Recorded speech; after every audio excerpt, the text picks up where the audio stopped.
हाँ जी, तो welcome back. My name is Neeraj Sharma.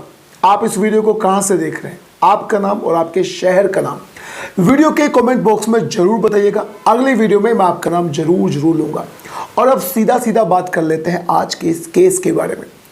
एक कैदी जो पिछले 11 सालों से जेल में बंद था, वो जज साहब को एक चिट्ठी लिखता है और उस चिट्ठी में लिखता है कि वो पिछले 11 सालों से जेल में बंद है।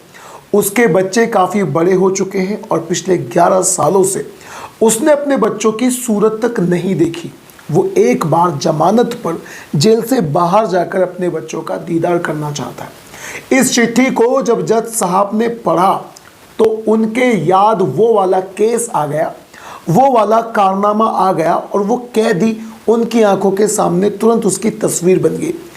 उसने कुछ कारनामा ऐसा करा था कि जज साहब ने उसकी चिट्ठी को पढ़ते ही खारिज कर दिया और फिर ये खबर अखबार में छप जाती है। अखबार में छपने के बाद लोगों को वो कातिल और उसका किया हुआ कारनामा एकदम याद आ जाता है। और दोस्तों, आज मैं आपसे बात करने वाला हूँ उसी ही केस के बारे में। एक ऐसा केस जिसने पूरे हिंदुस्तान को हिलाकर रख दिया था। एक ऐसा केस जिसमें एक व्यक्ति ने अपनी ही सगी पत्नी को 72 टुकड़ों में काट डाला था। इस बात को सुनकर कई दफ़ा हमें यकीन तक नहीं होता कि एक ऐसा इंसान जो किसी को बहुत ज़्यादा चाहता है, वो उसके साथ ऐसा खौफनाक कारनामा कैसे कर सकता है। तो इस केस के लिए मैं आपको लेकर चलता हूँ देहरादून में। देहरादून में एक जगह थी जिसका नाम था प्रकाश नगर, और उसी प्रकाश नगर में राजेश गुलाटी नाम का एक व्यक्ति जो सॉफ्टवेयर इंजीनियर था, अपनी पत्नी नाम था अनुपमा गुलाटी, उसके साथ रहा करता था। उनके 2 बच्चे भी थे। अगर बच्चों की उम्र की बात करें तो लगा लीजिए कि 8 से 10 साल की उनके बच्चों की उम्र थी। उनकी लाइफ में सब कुछ बहुत अच्छा चल रहा था। लेकिन फिर दिन आता है 17 अक्टूबर 2011 का, जब अनुपमा गुलाटी अचानक से उस घर से गायब हो जाती है। राजेश ने अनुपमा को ढूंढने की कोई ऐसी कोशिश नहीं छोड़ी जो उसने नहीं करी हो। आजू बाजू में चारों तरफ उसने अपनी पत्नी को ढूंढा। वो अपनी पत्नी के ना मिलने से बहुत ज़्यादा परेशान था और देखते ही देखते उसकी पत्नी को गायब हुए पूरे 57 दिन हो चुके थे। दिल्ली में बैठा उसका साला, जिसका नाम था SK चौधरी, 57वें दिन देहरादून आता है और अपने जीजा से बातचीत करता है। वो अपने जीजा के पास आकर सबसे पहले एक ही बात बोलता है और वो बात थी कि जीजा जी, मेरी बहन को गायब हुए पूरे 57 दिन हो चुके हैं, फिर तुमने अभी तक रिपोर्ट दर्ज कराई कि नहीं कराई। इसके जवाब में राजेश गुलाटी मना कर देता है। वो बोलता है कि मैंने रिपोर्ट दर्ज नहीं कराई। फिर उसका साला उससे बोलता है कि कुछ भी हो, हमें कल जाकर रिपोर्ट दर्ज जरूर करानी चाहिए। हर सूरत में पुलिस वाले हमारी मदद करेंगे।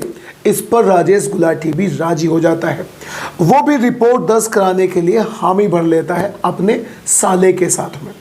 अब राजेश गुलाटी बाथरूम में नहाने के लिए चला जाता है और बाहर ही बैठकर उसका साला SK चौधरी उसका इंतजार करना शुरू करता है। फिर अचानक से SK चौधरी के फोन पर एक मैसेज आता है और वो मैसेज था अनुपमा के फोन से। और उस मैसेज में कहीं ना कहीं लिखा हुआ था कि भैया, अब मैं तुमसे बहुत दूर जा चुकी हूँ, मुझे ढूंढने की बिल्कुल भी कोशिश मत करो क्योंकि मैं तुम्हारी ज़िंदगी में दोबारा वापस नहीं आऊँगी। इस मैसेज को पढ़ने के बाद SK चौधरी में हल्का सा एक्साइटमेंट जग जाता है। जैसे ही उसका जीजा नहाकर आता है, वो उससे बोलता है कि जिया जी, ये मैसेज देखो, ये मैसेज मुझे अनुपमा मेरी बहन ने किया है और अब हमें रिपोर्ट जाकर दर्ज जरूर करानी है और हमें ये मैसेज भी पुलिस वालों को दिखाना है। लेकिन राजेश गुलाटी बोलता है कि हमें अब पुलिस में बिल्कुल भी नहीं जाना चाहिए। तुम खुद ही देख लो तुम्हारी बहन हमसे कितना नाराज है। वो आएगी लेकिन उसके आने में थोड़ा सा समय लगेगा।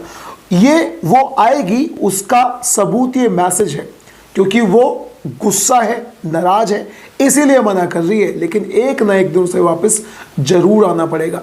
लेकिन उसका साला पुलिस में रिपोर्ट दर्ज कराने के लिए उस पर दबाव डालता है। इसीलिए दोनों जीजा और साला रेडी होकर सीधा थाने में जाकर रिपोर्ट दर्ज कराते हैं अनुपमा गुलाटी के गायब होने की। रिपोर्ट दर्ज कराने के 2-3 घंटे के अंदर ही अंदर पुलिस वाले इस घटना पर एक्शन लेते हैं और सीधे सीधे राजेश गुलाटी के घर में पहुंच जाते हैं। राजेश गुलाटी के घर में पहुंचते ही दीवारों पर फोटो लगी हुई थी अनुपमा गुलाटी की। अनुपमा गुलाटी की जो फोटोज लगी हुई थी, उन फोटोज में वो दुल्हन के कपड़ों में थी। दुल्हन के कपड़ों में वो बहुत ज़्यादा अच्छी लग रही थी।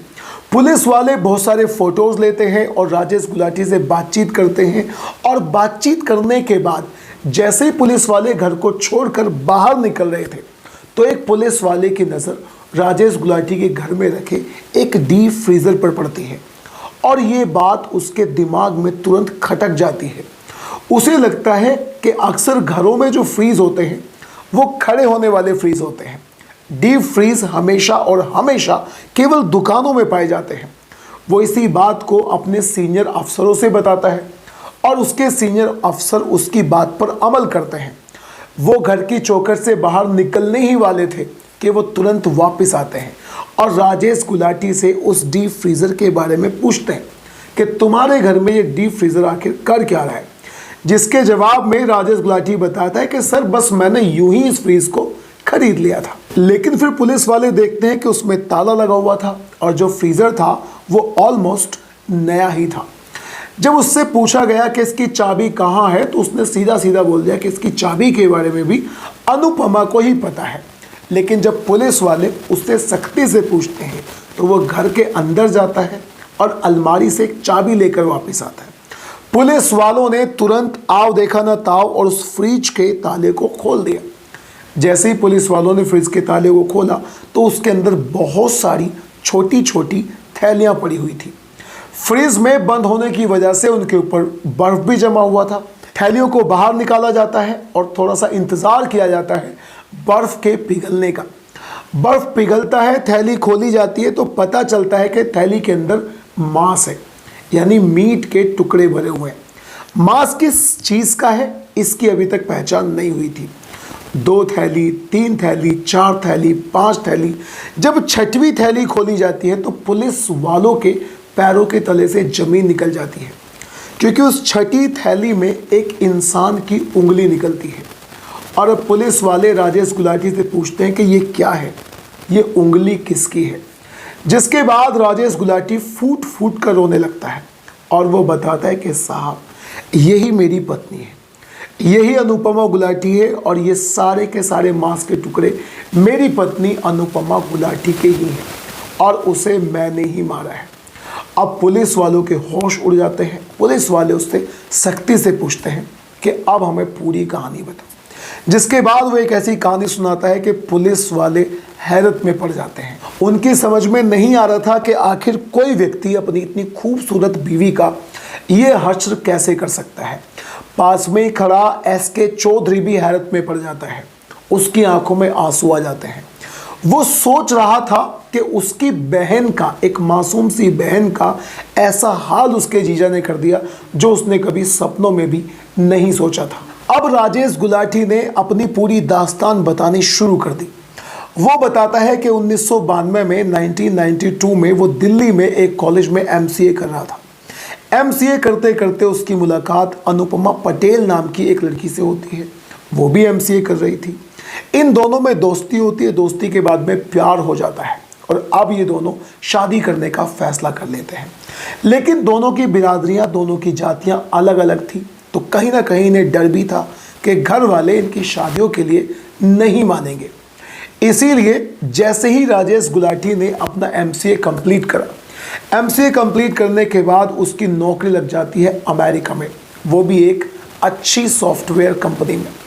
नौकरी लगने के बाद वो अनुपमा गुलाटी को अपने साथ वहीं पर लेकर चला जाता है। और फिर दिन आता है 10 फरवरी 1999 का।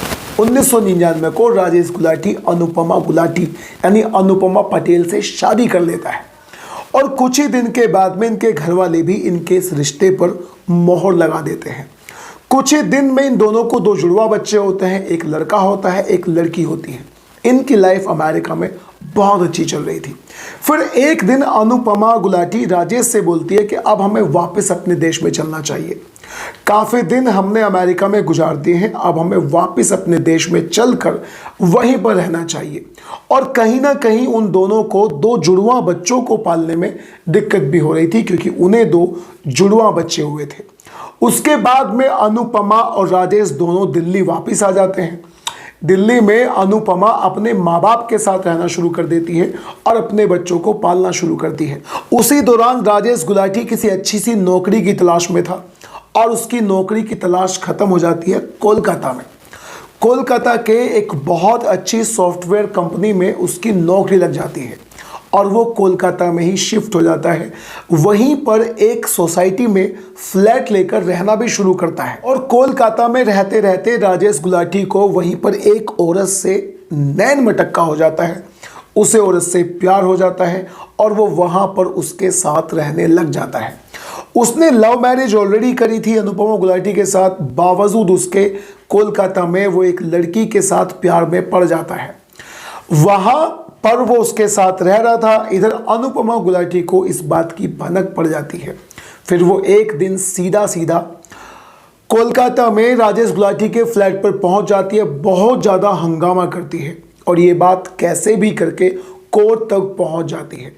कोर्ट में जज साहब एक फैसला सुनाते हैं और वो फैसला था कि राजेश गुलाटी को बच्चों की परवरिश के लिए अनुपमा गुलाटी को 20,000 रुपये पर मंथ देने होंगे, जिसके लिए दोनों मान भी जाते हैं, अनुपमा भी और राजेश गुलाटी मान जाता है कि वो 20,000 रुपये देगा।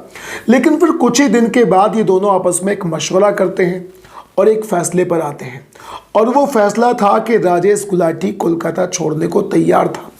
बीती सारी बातों को भुलाने के बाद वो कहता है कि अब हम कहीं और शिफ्ट हो जाएंगे और सारी बीती हुई बातों को भुलाकर अपनी ज़िंदगी को नए सिरे से जिएंगे।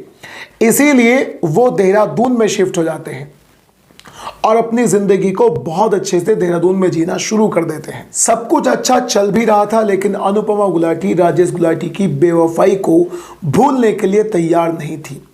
कभी कभी वो उससे झगड़ा किया करती थी, कभी भी उसके दिमाग में वो पुरानी बात बेवफाई वाली आ जाया करती थी और इन दोनों में अक्सर झगड़ा हुआ करता था। फिर दिन आता है 17 अक्टूबर 2011 की रात का। 17 अक्टूबर 2011 की रात को इन दोनों में बहस होती है। जब इनके दोनों बच्चे सो गए तो इन दोनों में बहस होती है। ये बहस देखते ही देखते झगड़े का रूप ले लेती है और इस झगड़े में अनुपमा गुलाटी को राजेश गुलाटी बहुत जोर का धक्का देता है। वो उस धक्का की वजह से बेड के कोने में जाकर लग जाती है, जिसकी वजह से वो तुरंत बेहोश हो जाती है। राजेश गुलाटी उसके पास ही बैठा रहा और तकरीबन 30 मिनट तक अनुपमा गुलाटी को होश नहीं आया। अब राजेश गुलाटी के दिमाग में ख्याल आता है और वो ख्याल था कि अब से पहले कई बार हमारे बीच में मनमुटाव हो चुका है। ये मुझे थाने भी लेकर जा चुकी है, कोर्ट भी लेकर जा चुकी है। अब होश आने के बाद ये 100% इस बात की रिपोर्ट दर्ज कराएगी। क्यों न मैं आज इसका काम तमाम कर दूं और इसकी हत्या कर दूं। बस इसी बात को दिमाग में रखते हुए वो अपने घर के अंदर जाता है दूसरे कमरे में। वहाँ से कुछ कॉटन लेकर आता है और उस कॉटन को अनुपमा के मुंह में ठूस ठूस के भर देता है और फिर एक तकिए से उसके मुंह को दबाना शुरू करता है और तब तक दबाता है जब तक उसकी जान नहीं निकल जाती। बच्चे दूसरे कमरे में सोए हुए थे। इस कमरे में बच्चों की माँ की मौत हो चुकी थी। अब वो उसकी लाश को ले जाकर बाथरूम में डाल देता है। सुबह होती है, अपने बच्चों को तैयार करके सबसे पहले वो उन्हें स्कूल भेज देता है। फिर बाजार जाता है, वहाँ से लोहा काटने वाला कटर लेकर आता है और फिर एक आरी लेकर आता है और मार्केट जाकर बाजार जाकर एक डीप फ्रीज़र भी लेकर आता है। वो अपनी पत्नी की लाश को डीप फ्रीज़र में डाल देता है, जिसकी वजह से उसकी लाश जम जाती है। लाश के जमने के बाद अब वो रात को बच्चों को सुलाने के बाद अपनी वाइफ की लाश को, अनुपमा की लाश को डीप फ्रीजर से निकालता है। सबसे पहले उसके पैर को काटता है, फिर उसके हाथ को काटता है और एक एक करके उसके शरीर के पूरे 72 टुकड़े कर देता है। 72 टुकड़ों को करने के बाद उन सारे टुकड़ों को डीप फ्रीजर में डाल देता है। जब भी कभी वो नौकरी से जाया करता था, यानी नौकरी के लिए जाया करता था, तो 2-4 थैली अपने साथ लेकर जाता था। कभी देहरादून के मनाली में, तो फिर पहाड़ियों के किसी दूसरे दूर दराज वाले इलाके में उन थैलियों को ले जाकर डाल देता है। अब दोस्तों, इस तरह से उसने अपनी पत्नी का कत्ल करके उसकी लाश को ठिकाने लगाने का प्लान बनाया था। उसके ससुराल वाले, यहाँ तक कि अपने घर वालों से भी उसने यही बताया था कि अनुपमा गुलाटी नाराज होकर उसे छोड़कर जा चुकी है। यह भी हो सकता था कि शायद इस केस के बारे में, अनुपमा गुलाटी के बारे में किसी को पता भी ना चलता, लेकिन राजेश गुलाटी की एक छोटी सी गलती ने उसे पूरी तरह से पकड़वा दिया। जब एसके चौधरी उससे मिलने आया था, उसका साला उससे मिलने आया था, तब उसने बाथरूम में जाकर उसे एक मैसेज किया था और वो मैसेज अनुपमा गुलाटी के नंबर से खुद राजेश गुलाटी ने ही किया था। जब थाने में रिपोर्ट दर्ज कराने के लिए ये लोग गए थे तो राजेश गुलाटी के साले एसके चौधरी ने पुलिस वालों से ये बताया था कि कैसे भी करके मेरे जीजा को मेरी बहन के बारे में पता जरूर है, क्योंकि वो उस मैसेज को रिसीव करने के तुरंत बाद अपने जीजा पर शक करने लगा था। अब दोस्तों इस तरह से उसने अपनी पत्नी को खत्म कर दिया, मार दिया, उसके शरीर के 72 टुकड़े कर दिए और अपने हाथों से उसे काटा। पुलिस वालों ने उसे कोर्ट में पेश करा और कोर्ट में जो जज थे उन्होंने उसे उम्र कैद की सजा सुना दी थी। उम्र कैद की सजा काटते काटते उसका मन हुआ था अपने बच्चों से मिलने का और तभी उसने जज साहब को चिट्ठी लिखी थी। अब दोस्तों इस तरह के केसेस के बारे में, इस तरह के कातिल के बारे में आप क्या कहना चाहते हैं? अपनी राय कमेंट बॉक्स में जरूर बताइएगा और अगर आपको क्राइम स्टोरी सुनना अच्छा लगता है then do subscribe to this channel.